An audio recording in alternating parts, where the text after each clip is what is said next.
Bonjour tout le monde, j'espère que vous allez bien. Donc toujours avec les fichiers avec lesquels on va archiver les paramétrages et l'installation des systèmes serveurs, surtout pour l'instant.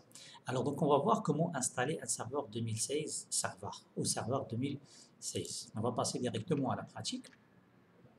On va créer une machine virtuelle, comme ça, typique. Alors c'est pas, je ne vais pas l'installer. 2016, serveur 2016.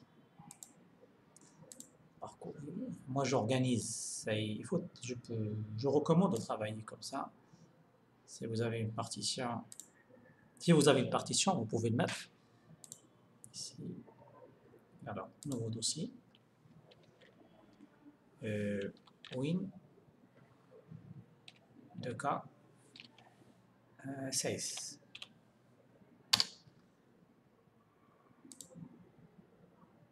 OK. Suivant.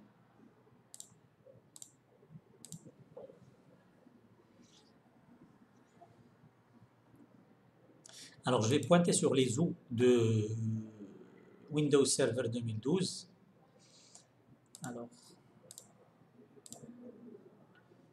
Alors c'est outils.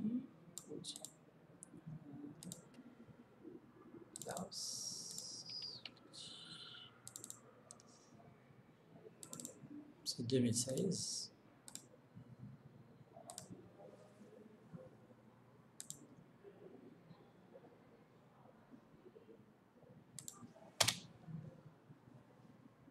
C'est presque la même chose, mais c'est presque la même chose. Moi, je voulais pas dire que comme 2016, comme 2019, comme l'installation est la même. Je veux qu'on garde une vidéo sur YouTube concernant l'installation de ce système-là. Désolé, je vais prendre une capture écran.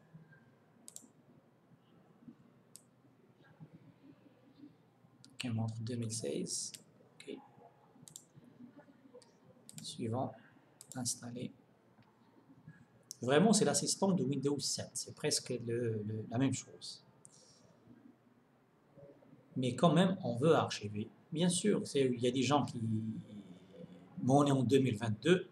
Alors, la même chose, on a la version basique ou le core et on a l'interface graphique. Je vais installer l'interface graphique.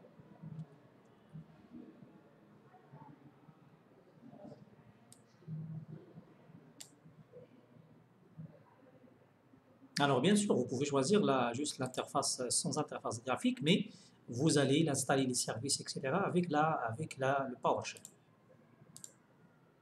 Alors, je vais créer, appliquer, pas grave. C'est pas la peine de partitionner. Le système, il va créer une partition principale et d'autres partitions système. Ok, c'est une partition pour la récupération, une partition système et une partition Microsoft réservée à Microsoft. Alors, je ne vais pas rentrer dans ces détails. Ce sont des disques durs GPT.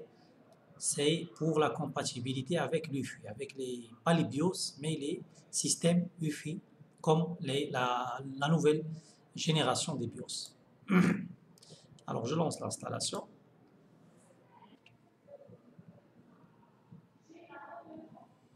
Alors, pour les OU, pour télécharger les OU, il faut juste aller vers le site officiel de Microsoft et télécharger une version de système que vous voulez.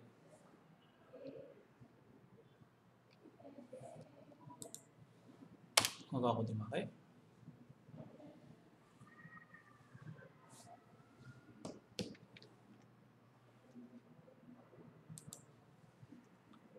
Alors, j'espère que ça va. Je pense que c'est rapide. Les nouveaux systèmes, ça ne prend pas beaucoup de temps. C'est intelligent au niveau de la copie et de l'installation.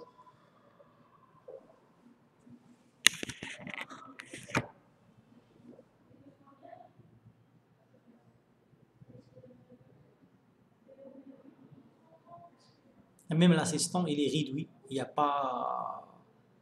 pas trop d'étapes et trop de détails. Le système, c'est quand même, il utilise un réglage par défaut et après l'installation, on peut le personnaliser.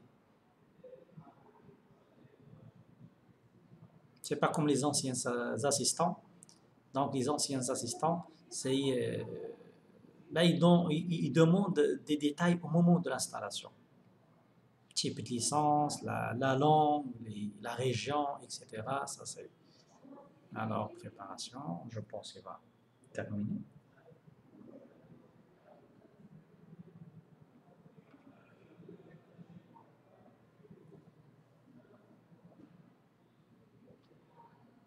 Alors, en attendant la préparation. Alors, après le deuxième redémarrage, le système demande un mot de passe pour l'admin, le seul compte activé par défaut. Oui, c'est fini.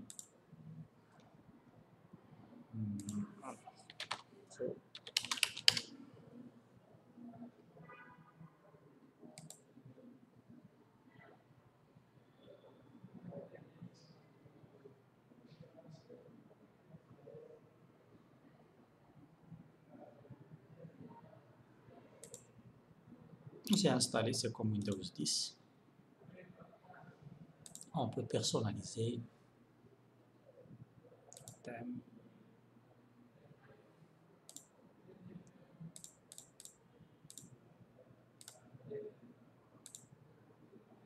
Alors, il lance le gestionnaire de serveur. C'est vrai que c'est la même chose, la même philosophie.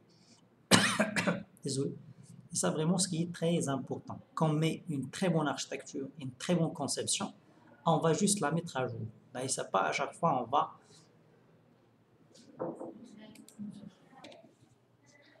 Et comme ça, le gestionnaire de serveur, il est prêt, il affiche, on peut ajouter des rôles, des fonctionnalités et gérer d'autres serveurs à distance, etc.